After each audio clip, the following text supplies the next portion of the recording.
Skont iċ-ċifri tal-NSO dwar il-finanzi pubbliċi fl-2011, il-Gvern ma żmerġ fil-miri tiegħu meta jqabbel il-budget ippreżentat f'Ottubru 2010 u ma dawk ippreżentati f'nofs Novembru tas-sena l-oħra. Il-Gvern mhux biss falla l-mira tad-dejn għal Carmenu Vella, iżda d-deficit tal-Fond Konsolidat kien ukoll fermula minn dak previst.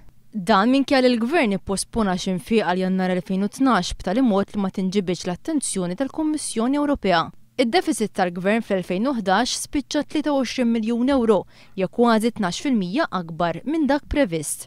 Il-kellim laburista qal li l-Gvern ma żmerġ fil-mira ta' dħul tiegħu fejn ġabbar anqas milli ħaseb f'income tax u VAT għaliex kien ottimist wisq dwar l-andament ekonomiku. Dan kien irripetut għall-estimi tal-2012.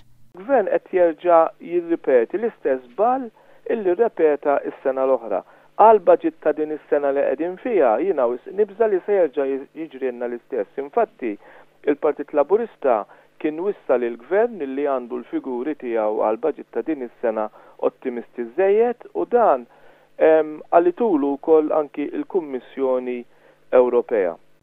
Sabiex id-deficit ma jidirx ferm aktar fl-2011, il-Gvern naqqas in-nefqa bi kważi 29 miljun euro, b'nofs it-tnaqqis iżda kien fin-nefqa kapitali u dan b'detriment għall-infrastruttura tal-pajjiż.